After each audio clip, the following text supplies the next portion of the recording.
Chapter number 12, Linear Programming. NCERT chapter number 12 is Linear Programming. तो सबसे पहले discuss करेंगे लीनियर प्रोग्रामिंग एक्चुअली है क्या। 8th class, 9th class, 6th, 7th, 8th इन सारे क्लासेस में हमने क्वेश्चंस पढ़े related to linear equations. Linear equation से रिलेटेड हमने क्वेश्चन, ढेर सारे क्वेश्चन डिस्कस किए। जैसे एक फेमस एग्जांपल था age of, find the age of son if the age of father is 4 time the age of son after 4 year 5 years। So such types of problem you learn about this. आप पढ़ चुके हो इस तरीके की problems. तो यहाँ पे हम क्या करते थे, हम गिवन इक्वेशंस फॉर्म करते थे linear equation. Suppose let the age of son is x, 4 times of father is 4x, after 12 years तो x प्लस 12 कर दिया और इसको x प्लस 12 कर दिया। फिर जो भी कंडीशन थी उसके अकॉर्डिंग हमने क्वेश्चन फॉर्म कर लिए। तो these types of question is related to the linear equations. In class 11th हमने क्या पढ़ा, क्लास 11th में हमने पढ़ा लीनियर इनइक्वेशंस। लीनियर इनइक्वेशंस पढ़े, इनइक्वेशंस हमने पढ़े और उसके ग्राफिकल मेथड से इन लीनियर इक्वेशंस के सॉल्यूशंस भी देखे। 1 वेरिएबल एंड 2 वेरिएबल प्रॉब्लम्स वहाँ पे पढ़ी थी। 1 और 2 वेरिएबल प्रॉब्लम्स सॉल्यूशन में हमने ग्राफिकल सॉल्यूशन देखा था। And next, in the case of linear programming problems we have to relate, so system of linear inequalities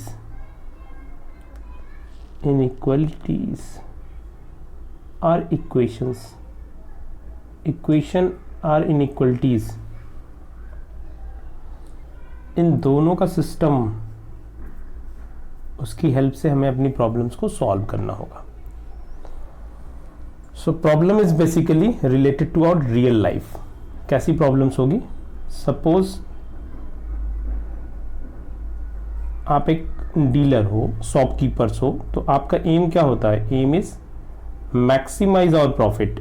M क्या होता है आपका, प्रॉफिट को मैक्सिमाइज करना, प्रॉफिट को मैक्सिमाइज करना। जब आप एक बायर होते हो, एक कंज्यूमर होते हो, कस्टमर होते हो, तो आप कस्टमर का क्या, suppose you are going to buy something, so you are known as buyer. Buyer का एम क्या होगा, मिनिमाइज करना, बार्गेनिंग करना और मिनिमाइज करना अपनी कॉस्ट को मिनिमाइज करना। जो भी पैसे हमारे खर्च हो रहे हो उस मनी को मिनिमाइज करना। तो हमारा एम क्या होगा, मिनिमाइजेशन प्रॉब्लम होगी। बट अगर आप सेलर हो तो सेलर की प्रॉब्लम क्या होगी, मैक्सिमाइज करना, आपसे कितना मैक्सिमम प्रॉफिट ले ले।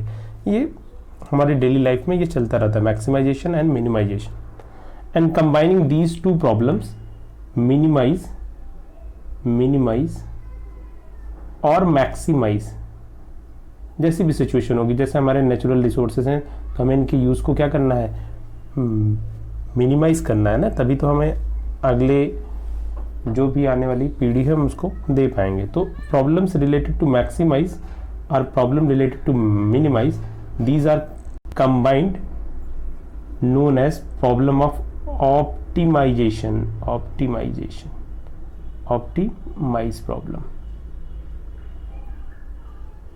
सो ऑप्टिमाइजेशन की प्रॉब्लम्स जो है, ऑप्टिमाइज द प्रॉब्लम या ऑप्टिमाइज द प्रॉब्लम्स। तो suppose I say optimise the given situation, optimise the given condition, optimise the given problem. That means according to condition either we have to maximize the problem और minimize the problem। जैसी condition होगी, shopkeepers की condition होगी, तो आप अगर एक shopkeepers के पॉइंट ऑफ व्यू से देख रहे हैं देन आपका प्रॉफिट मैक्सिमाइज होगा। अगर आप एक बायर हैं तो आप मिनिमाइज करने चाहोगे, बार्गेनिंग करना चाहोगे। या फिर कहीं आप इन्वेस्ट कर रहे हो तो आपने क्या करना है, कॉस्ट को मिनिमाइज करना है और प्रॉफिट को मैक्सिमाइज करना है। ये हमारी डेली लाइफ में दोनों प्रॉस एंड कॉन्स से चलते रहते हैं। अब इनको हम लीनियर प्रोग्रामिंग के फॉर्मेट में चेंज करते हैं, अपनी प्रॉब्लम्स को लीनियर इनइक्वेशन के फॉर्म में चेंज करेंगे। इनइक्वेशंस लीनियर इक्वेशंस आर इक्वेशंस, किसी भी फॉर्मेट में हम अपनी प्रॉब्लम्स को चेंज करेंगे और फिर उनका सॉल्यूशंस करेंगे ग्राफिकल मेथड से. That is the syllabus of linear programming problem. तो डिस्कस करते हैं कुछ situations. Then such a problem which seeks to maximise और मिनिमाइज, प्रॉफिट को हमें मैक्सिमाइज करना है और मिनिमाइज करना है अपनी कॉस्ट को जो भी हम इन्वेस्ट करते हैं. From a general class of problem called optimization problem. That means optimization problem may be problem related to maximization और may be related to minimization. Means अगर मैंने बोला कि you have to find out the optimum solution, that means जो भी question की demand होगी, question के अकॉर्डिंग हमें मैक्सिमा करना होगा या फिर मिनिमा करना होगा, उसके दोनों ही मीनिंग्स होंगे. ये बहुत क्लियर आपको होना चाहिए. Thus an optimization problem may involve the finding the maximum profit, minimum cost or minimum use of resources. Okay, so ये है ऑप्टिमाइजेशन का छोटा सा अभी. ओके, नेक्स्ट हम कुछ एग्जांपल्स लेते हैं जो हमारे कॉन्सेप्ट को और ज़्यादा क्लियर करेगा. Concept should be crystal like clear. Concept में कहीं भी ओवरलैपिंग नहीं होनी चाहिए, इफ बट नहीं होना चाहिए, क्लियर होना चाहिए आपको ना. तो एक बार मैं कुछ एग्जांपल्स लेता हूँ आपकी डेली लाइफ से ही रिलेटेड. सपोज फर्नीचर डीलर की बात करते हैं. द डीलर कैन इन्वेस्ट, एक फर्नीचर डीलर है जो इन्वेस्ट कर सकता है, बाई करता है टेबल्स को और चेयर्स को और कंबाइनिंग देयर ऑफ. टेबल और चेयर का एक बिजनेस स्टार्ट करता है, उसको टेबल और चेयर दोनों खरीदने हैं. ओके, तो उसके पास डिफरेंट टाइप की इन्वेस्टमेंट की स्ट्रेटजीज हैं. मतलब ऐसे इन्वेस्टमेंट करना है, उसके पास कुछ कंडीशन होंगी. जैसे सपोज आप बिजनेस स्टार्ट करते हो या आप फिर कुछ मार्केट में परचेज करने जाते हो, तो आपके दिमाग में क्या होता है, हमारे पास कितने पैसे हैं, हमें किस क्वालिटी का लेना है, ढेर सारा ये माइंड में चलता है ना. तो सबसे की पॉइंट है that is the total amount you have. तो दैट इज द इम्पॉर्टेंट. सो अब यहाँ पे फर्नीचर बायर की हम बात कर लेते हैं, फर्नीचर डीलर की बात करते हैं. So the condition of his investment is maximise 50,000. वो 50,000 का इन्वेस्टमेंट कर सकता है, उसके पास 50,000 है अपना बिजनेस स्टार्ट करने के. ठीक है, अब बिजनेस किस चीज़ का करना है उसको, टेबल और चेयर्स के बिजनेस करने हैं उसको. Okay, so there are certain overriding conditions और कॉन्स्टेंट्स. अब कॉन्स्टेंट और कंडीशंस एक ही वर्ड होते हैं, अभी मैं फिर से डिस्कस करूंगा. His investment is limited to maximise of 50,000 and his storage space is 60 pieces. Okay, so total के पास इन्वेस्टमेंट के लिए अमाउंट कितना है, 50,000 का. ये आप नोट कर लीजिए. ओके, और उसके पास जो स्पेस है जहाँ पे आप अपना फर्नीचर वगैरह रखोगे, बोल सकते हो दुकान का जो साइज है वो है 50 पीसेस, 60 पीसेस, 60 पीस या तो चेयर या फिर 60 पीस ऑफ टेबल, दोनों को कंबाइन करके वो 60 पीस रख सकता है. कुछ कंडीशंस होंगी ना आपकी लाइफ में आपके बिजनेस से रिलेटेड, तो वही डिस्कस करें. अगर आप 50,000 रुपये उसको इन्वेस्ट करना है. ओके, अब सपोज और भी कुछ कंडीशंस आपको बता देता हूँ. Suppose he decided two by only chairs, only tables, केवल टेबल खरीदना चाहता है और चेयर नहीं खरीदता है. ओके, और सबसे इम्पॉर्टेंट है कि एक जो टेबल की कॉस्ट है वो 2500 है, 2500 a cost of one table, और उसके पास पैसे कितने हैं, 50,000 रुपए हैं उसके पास. ओके, तो 2500 की एक टेबल है. अब वो सपोज करो, और एक टेबल पे उसका जो प्रॉफिट है ये भी मैं आपको बता सकता हूँ. एक टेबल पे जो प्रॉफिट है और 250 का प्रॉफिट है एक टेबल पे. अगर एक टेबल सेल करता है तो उसको 250 रुपीज़ एज अ प्रॉफिट मिलते हैं. ओके, उसके पास पैसे कितने थे, 50,000. उसके पास जो कैपेसिटी थी रखने की 60 पीसेस थी. टेबल पे प्रॉफिट कितना है उसको, 250, 250 रुपये का. एंड 250, 100 ये टोटल एक टेबल की कॉस्ट है. तो टेबल की कॉस्ट 250, 100 हो गई, टेबल पे प्रॉफिट हो गया 250 का. ओके, सो अगर वो 50,000 की सिर्फ टेबल खरीद लेता है तो कितना प्रॉफिट होगा. एक सिंपल सा कैलकुलेशन आप करोगे तो 1000 रुपीज़ में हमें ख़रीदना है 250 के टेबल्स। तो हम कितनी टेबल्स खरीद सकते हैं, आप देख सकते हो 20 टेबल्स हम खरीद सकते हैं। और एक टेबल पे हमें प्रॉफिट है 250 का, तो 20 टेबल्स पे हमारा टोटल प्रॉफिट कितने का हो जाएगा, profit will be 250 into 20 means 5000 का हमें प्रॉफिट होगा अगर हमने सिर्फ टेबल खरीदी। सपोज हम अब सिर्फ चेयर खरीदना चाहते हैं, तो क्या होगा, एक चेयर की कॉस्ट है 500, तो एक 50,000 में कितनी चेयर्स होंगी। तो सबसे पहले तो ये देख लेते हैं 50,000 में कितनी चेयर्स होंगी। तो ये कैंसिल आउट हो गया 50,000, सो टोटल 100 चेयर्स हम खरीद सकते हैं। फिर से हमारे पास लिमिटेशन है कि हम केवल 60 चेयर्स ही इन्वेस्ट कर सकते हैं, 100 चेयर्स हम नहीं खरीद पाएंगे, केवल 60 चेयर्स, क्योंकि हमारे पास जो कैपेसिटी है, जो हमारे पास स्पेस है चेयर्स के लिए, अपनी शॉप को स्टार्ट करने के लिए, फर्नीचर्स के लिए, वो 60 का ही है। तो यहाँ पे भी कंडीशंस आ गई, we can't buy 100 chairs 60 pieces, और एक पीस पे अगर मुझे 75 रुपीज़ का चेयर में प्रॉफिट हो रहा है, तो 60 चेयर पे जो प्रॉफिट होगा दैट इज़ 4500। ओके, सो यहाँ पे प्रॉब्लम क्या आ रही है, अगर मैंने सारी की सारी चेयर पे इन्वेस्ट कर दिया पैसा, तो हमारे पास 4500 का प्रॉफिट हुआ, टेबल पे इन्वेस्ट कर दिया तो 50 का हुआ। नाउ अब the problem is such types of problem कि किस क्वांटिटी में हम चेयर खरीदें, किस क्वांटिटी में हम टेबल पे इन्वेस्ट करें, और जो हमारी सारी कंडीशंस भी हैं कि हमारे पास 50,000 रुपीज़ हैं और हमारे पास जो स्पेस है वो भी 60 टेबल और चेयर, टोटल सम 60 ऑब्जेक्ट्स हम पुट कर सकते हैं अपने। तो इन सारी कंडीशन को कंप्लीट करने के लिए we have to formulate the problem and solve the problem. तो सबसे पहले हमें प्रॉब्लम्स को फार्मूलेट करना होगा। अब इस सेक्शन में मैं आपको एग्जांपल से बताऊंगा फार्मूलेशन कैसे करते हैं, but formulation is not part of our discussion, the part is how to solve the problem. Okay, so start करेंगे, इसी प्रॉब्लम्स पे हम डिस्कस करेंगे how to solve the problem. Mathematical form में फार्मूलेट करते हैं। एक बार फिर से देखते हैं, आपके पास suppose you are the furniture dealer, आपके पास कितने पैसे हैं, 50,000, 50,000 रुपये हैं। आपको टेबल और चेयर इसमें इन्वेस्टमेंट करना है। एक टेबल की कॉस्ट है 2500 और चेयर की कॉस्ट है 500। जो टेबल पे आपने प्रॉफिट, आपको जो टेबल पे प्रॉफिट हो रहा है दैट इज 250 का ये प्रॉफिट है आपका, एंड चेयर पे जो प्रॉफिट हो रहा है दैट इज 75 रुपीज़, ये प्रॉफिट हो रहा है। और आपकी जो टोटल कैपेसिटी है जो आप एकोमोडेट कर सकते हैं टेबल और चेयर की, वो है 60। ओके, ये हमारी प्रॉब्लम है, इसको फार्मूलेट इन्वेस्ट स्टार्ट करते हैं। Suppose x is the number of chair, x is the number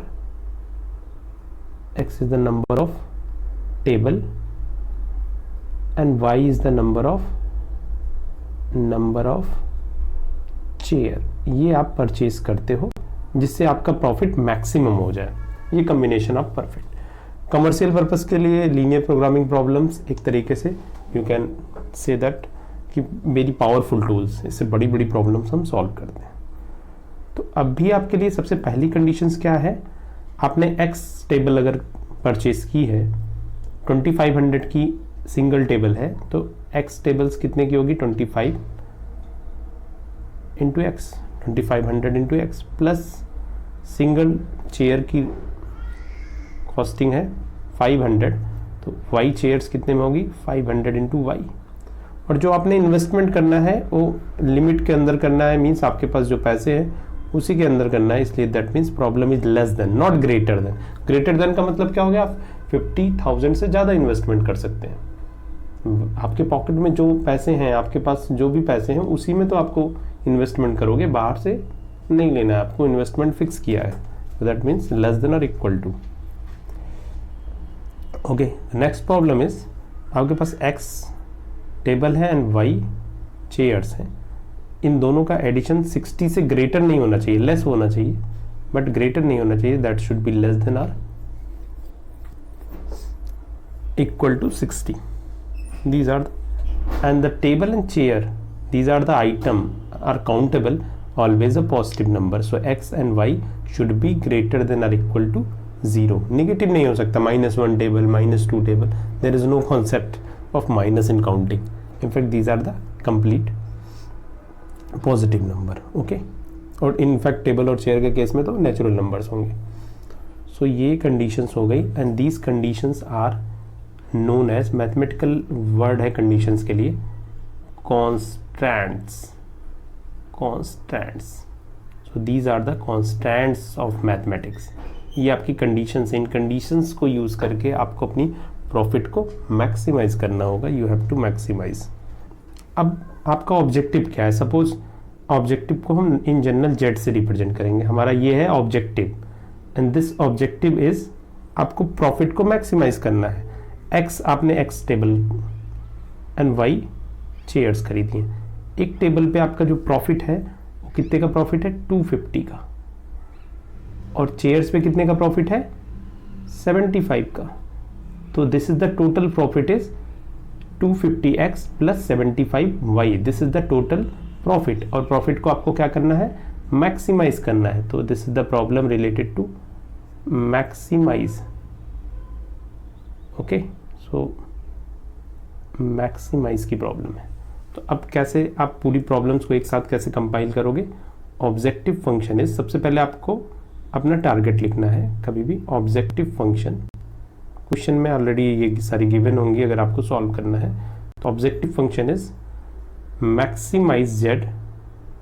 Z means objective function हो गया 250x plus 75y. Okay, subjected to constants या conditions भी लिख सकते हैं आप. तो मैं यहाँ पे constants यूज कर रहा हूँ. constants, फर्स्ट वाला constant, second constant and third constant. जितने भी कांस्टेंट हैं सबको आप लिख लो. पहला कांस्टेंट हमारे पास क्या था? 250x plus 2500x plus 500y should be less than और इक्वल टू 50,000. अब इसको आप सिंप्लीफाई भी कर सकते हैं, that is the different case. x plus y should be less than और equal to 60 and the last one is x and y is greater than or equal to 0. So this is the objective function. We have to maximize this objective function under these condition. तो conditions को मैंने mathematical form में लिख दिया. अपने target को, अपने profit को, जो भी हमारा टारगेट था, that is the objective function. तो ये टर्म्स मैं फिर से डिफाइन कर रहा हूँ. Objective function and these are the constants. अभी वन बाय वन इन्हीं टर्मिनोलॉजीज को फिर से हम डिस्कस करते हैं. आई होप थोड़ी प्रॉब्लम आपको समझ में आई होगी. फिर से डिस्कस करते हैं. So there are some other problems where we have to minimise the linear function. जैसे यहाँ पे हमारा z क्या था? z ये था, हमने यही तो सीखा. z is the 250x plus 75y. This is the, ये सारा लीनियर फॉर्म में है, that's why this is the linear programming problems.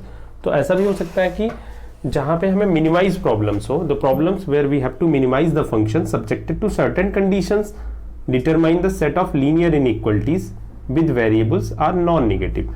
अब लीनियर इनइक्वलिटीज में हमेशा वेरिएबल्स क्या होंगे? नॉन नेगेटिव होंगे, क्योंकि हमारी प्रॉब्लम्स कैसी है? रियल लाइफ से रिलेटेड है, जहाँ पे हमें ऑब्जेक्टिव फंक्शंस को मैक्सिमाइज करना है. तो so we have certain conditions, जिसको अभी हमने डिस्कस किया, certain constant, and such problem is known as LPP problems. तो ऐसी प्रॉब्लम्स को हमने क्या डिफाइन किया? LPP problems. ओके, फिर डिस्कस करते हैं इन टर्म्स की डिफिनीशंस, जो काफ़ी इंपॉर्टेंट है MCQ में. तो फर्स्ट टर्म है जिसे हमें डिफाइन करना है, ऑब्जेक्टिव फंक्शन. अभी हमने बताया ऑब्जेक्टिव फंक्शंस जेड से इंडिकेट करते हैं इन जनरल. ऑब्जेक्टिव फंक्शंस होते क्या हैं? सपोज आपको डिफिनीशंस डिफाइन करना है, तो what you have to write. A linear programming problems is one of that is concerned with finding the optimal value of a linear function, and this linear function is known as objective function. फिर से एक बार देखिए, a linear programming problem, कोई linear programming problem is one that is concerned with finding the optimal value of a linear function. जिस linear function की हमें optimal value find out करनी है linear programming problem में, that is known as objective functions. Okay, example like अभी यहाँ पे maximise करना था हमें z को, maximise z is equal to 500x plus 75y. तो this is linear function that we have to maximise. Optimise means maximise और minimise. तो this is known as objective function. Okay, next linear constants. अभी हमने आपको बताया था जो conditions होती हैं that are linear constants.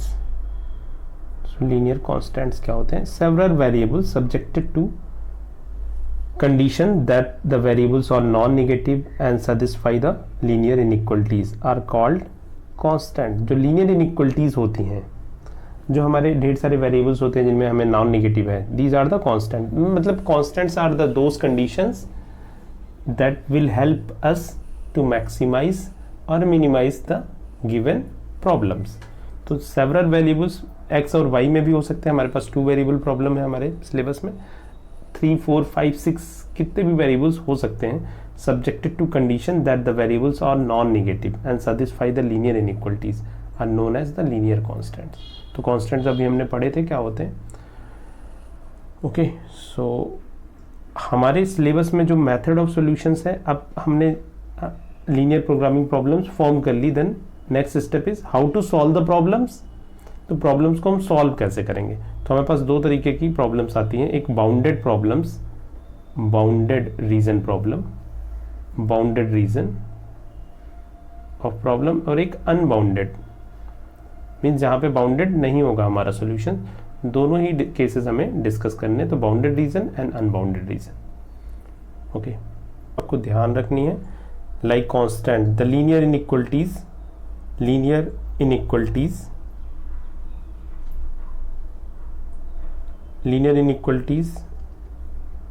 are equations or restriction on the variables of linear programming problem is called constants. तो 1 मार्क्स में आपसे पूछा जा सकता है. ऑप्टिमाइजेशन प्रॉब्लम क्या है? a problem which seeks the maximize or minimize a linear functions subject to certain conditions, certain constants is called optimization of the problems. तो ये सारी डिफिनीशंस आपको एक बार अच्छे से नोटबुक में लिख लेनी है. तो you will memorise this at the time of exam. आपको एक बार देख लेनी है कॉन्स्टेंट्स क्या होते हैं, ऑप्टिमाइजेशन प्रॉब्लम क्या होती है, आप जानते हो, बट उनको how to represent the definition, तो एक बार आपको remember and once more you have to practise it at the time of exam. So I think main हमारा टारगेट है how to solve the problems. तो नेक्स्ट हम एक प्रॉब्लम्स लेते हैं और आपको दिखाते हैं हाउ कैसे करते हैं प्रॉब्लम का solution. Okay, let us take an examples and discuss how to find the solution using the graphical method. Example is objective function z is equal to maximize z is equal to 4x plus y. ये पहली category में ले रहा हूँ bounded regions की. Unbounded वाला इसके बाद डिस्कस करेंगे. सब्जेक्टेड टू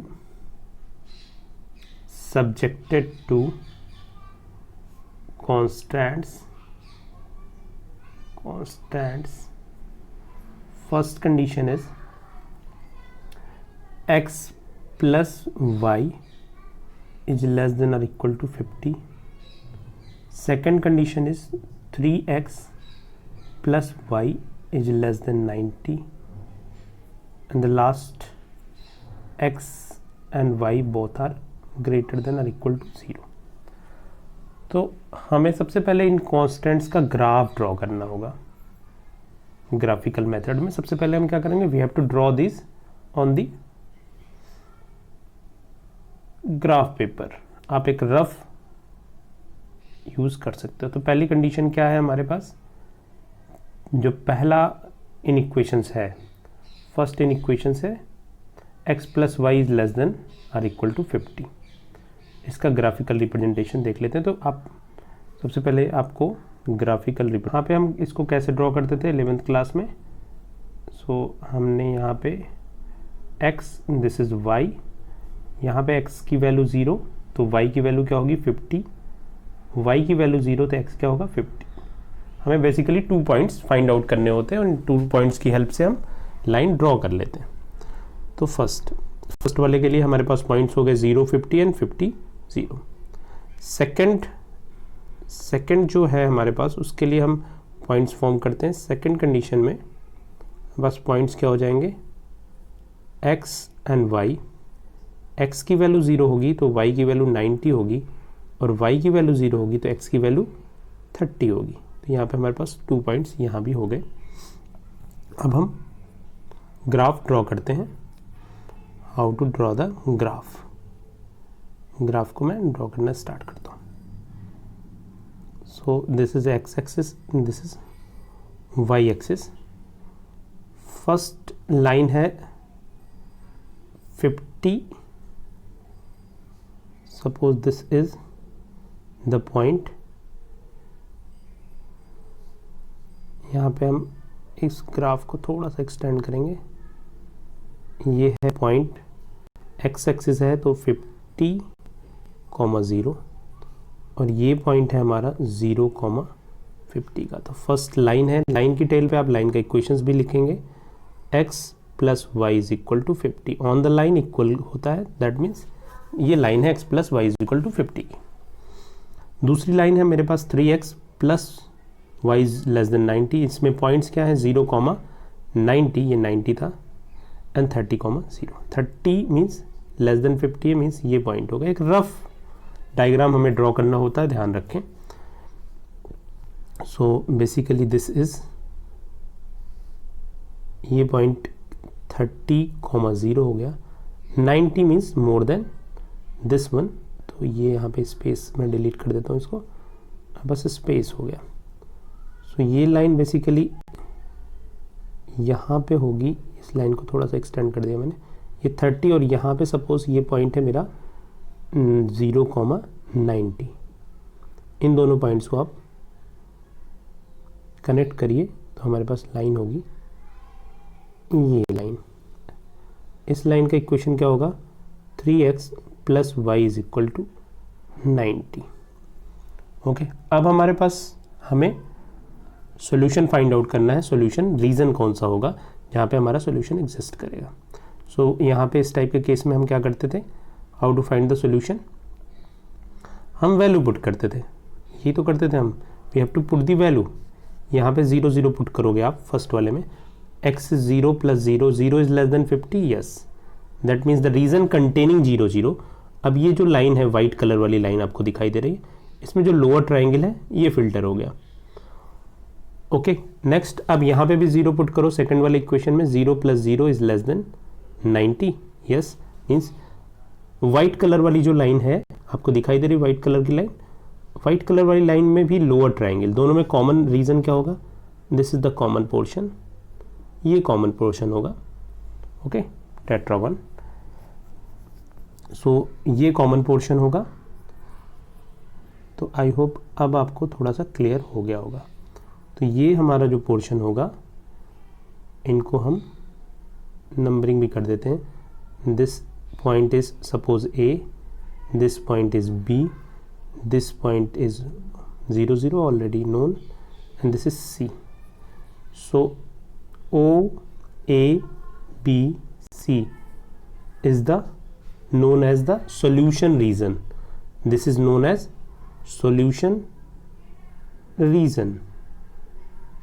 इसी को बोलते हैं हम solution region. This is also known as feasible region. सबसे important point 1 मार्क्स के क्वेश्चन के लिए feasible region. feasible region कौन सा रीजन होता है, सोल्यूशन रीजन को ही फिजिबल रीजन बोलते हैं। जहां पे हमारे ऑप्टिमल सोल्यूशन एग्जिस्ट करते हैं, that is called feasible region और फिजिबल सोल्यूशन।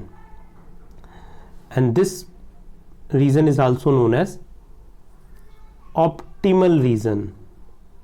ऑप्टिमल रीजन तो सबसे पहले जो भी हमारा रिक्वायर्ड सॉल्यूशन रीजन है that is also known as solution region, feasible region या फिर ऑप्टिमल रीजंस। ओके, तो यहाँ पर आपको कोई प्रॉब्लम नहीं होगी। तो ये सारा जो भी हमने सॉल्यूशन फाइंड आउट किया that is the solution region, means इसी रीजन में हमें सॉल्यूशन फाइंड आउट होंगे। जो ये रीजन है यहीं पे हमारे सॉल्यूशंस होंगे। जो ये भी रीजन, ये रीजन कंप्लीट रीजन आ रहा है आपके पास, this is the region of solution. यहीं पे हमारे जितने भी पॉइंट्स होंगे, अब इस रीजन में कितने पॉइंट्स होंगे आप बताइए? इनफाइनाइट मेनी पॉइंट्स होंगे, ढेर सारे पॉइंट होंगे। तो एक थ्योरम्स, मैथमेटिशियन ने एक थ्योरम्स दी कि जो हमारे कॉर्नर पॉइंट्स होंगे, we have to not consider all points, only the corner points give you the maxima और मिनिमा। तो कॉर्नर पॉइंट पे सिर्फ हमें ऑब्जेक्टिव फंक्शन की वैल्यू चेक करनी होती है कि ऑब्जेक्टिव फंक्शन में मैक्सिमा है या फिर मिनिमा है, तो कॉर्नर पॉइंट पे हमें चेक करना होगा। तो बेसिकली हमें अब नेक्स्ट टारगेट होगा हमें कॉर्नर पॉइंट सारे फाइंड आउट करना। इस कॉर्नर पॉइंट की वैल्यू आपको फाइंड आउट है पहले से। कॉर्नर पॉइंट ए, इसकी वैल्यू क्या है? 0,50।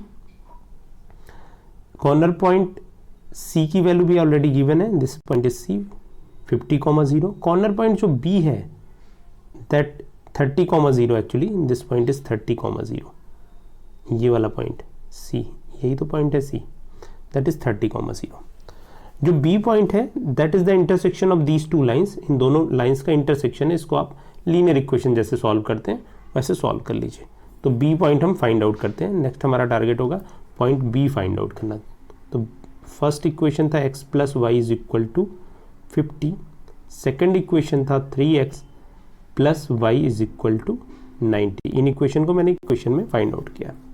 अब यहाँ पे आप सब्ट्रैक्शन जैसे ही करते हैं, -2x is equal to 40, -40, x की वैल्यू कितनी हो गई? 20। x is 20 then y is 30, that means this point b is, ये पॉइंट b जो हमने फाइंड आउट करना था, this point is 20,30, this point is 20,30। तो सारे कॉर्नर पॉइंट हमने फाइंड आउट कर लिए हैं। तो इन कॉर्नर पॉइंट्स पे ऑब्जेक्टिव फंक्शंस की वैल्यू फाइंड आउट करते हैं। सो अब नेक्स्ट हमारा होगा, हमें एक बॉक्स बनाना है and we have to find out the value of objective function, value of z at corner point. So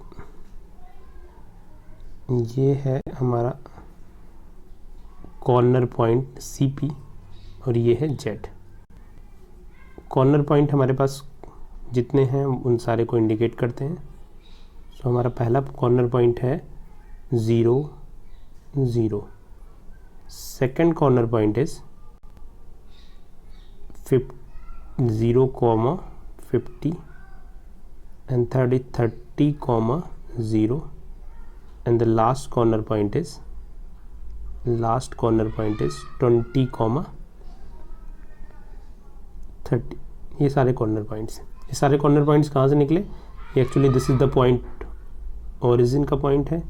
ये ए पॉइंट था हमारा, ये बी, ये हमारा सी पॉइंट था और ये बी पॉइंट था। अब इस पे जेड की वैल्यू निकलते हैं। जेड फंक्शन एक्चुअली क्या है? 4x plus Y. यहाँ पे वैल्यू पुट करते हैं। कोऑर्डिनेट सिस्टम आपको मालूम है, फर्स्ट x कोऑर्डिनेट पे वैल्यू पुट करनी है, second value y coordinate. 0, 0 put किया दैट इज 0, 0, 50 पुट किया दैट इज 200, 0, 30 पुट किया that is 1200, that is 120 and 20, 30 जब हमने पुट किया that is 80 plus 30 that is 110। Okay, तो इसमें अब आप यहाँ पे देखिए मैक्सिमम वैल्यू कहाँ पे आ रही है? Which one is the maximum? This is the maximum, so this is the maximum value. That means the point 0,50 gives you the maximum. If the value of x is, if x is 0 and y is 50, then our problem is maximize. So ये हो गया, and maximum value is, and z max is equal to 200. तो ये हो गई problem. और यहाँ पे सॉल्यूशन जो हमने फाइंड आउट किया, ये कैसी प्रॉब्लम थी? अनबाउंडेड प्रॉब्लम थी? नो, दिस इज बाउंडेड, क्योंकि इस सारी प्रॉब्लम्स में क्या है? बाउंड्रीज हैं। तो this is bounded problems. Unbounded होगी तो बाउंड्रीज नहीं होंगी। तो ये एक बाउंडेड प्रॉब्लम थी जिनके कॉर्नर पॉइंट से हमने मैक्सिमा और मिनिमा प्रॉब्लम सॉल्व की। तो this is the method how to deal with the bounded problems. आपको सबसे पहले लाइन ड्रॉ करनी है, फिर अपने रीजन को आइडेंटिफाई करना है, then region is known as solution region, feasible region, optimal region. Okay, अब सॉल्यूशन रीजन है तो जो स्टार्टिंग में हमने डिफाइन किया था optimal solution, optimal solution, then optimal solution is also known as feasible solution. Feasible solution का meaning यही है जो भी फिजिबल हो उस प्रॉब्लम के according, that is optimal and feasible are same words in this situation. Okay, so optimal solution, feasible solution, that means maxima और minima की प्रॉब्लम्स है और उसको सॉल्व करने का ये था। अब आप सेकंड क्वेश्चन आपके माइंड में आ रहा होगा, क्या सर मोर देन वन पॉइंट पे प्रॉब्लम मैक्सिमा मिनिमा आ सकते हैं क्या? सपोज करो यहाँ पे भी कोई पॉइंट होता है maximum, yes we can find the maxima और minimum value more than one point. ऐसा हो सकता है कि ढेर सारे अलग अलग डिफरेंट सेट ऑफ पॉइंट्स पे हमारी वैल्यू मैक्सिमा और मिनिमा हो। तो एमसीक्यू में क्वेश्चन हो कि मैक्सिमा और minima is single point always, in case of objective function value of x and y is always single, may be single, may be more than one point. Next हम discuss करेंगे, next अपने lecture में discuss करेंगे bounded solution. हम bounded solutions हमने discuss कर लिया, आपको इस पे प्रैक्टिस करनी है, जो भी प्रॉब्लम्स होगी आप बताएंगे। दूसरा हमारी प्रॉब्लम्स होगी अनबाउंडेड सॉल्यूशन की। So next lecture is based on the unbounded solution. फिर हम प्रॉब्लम सॉल्व करेंगे अपनी नेक्स्ट एक्सरसाइज 12.1 की। ओके।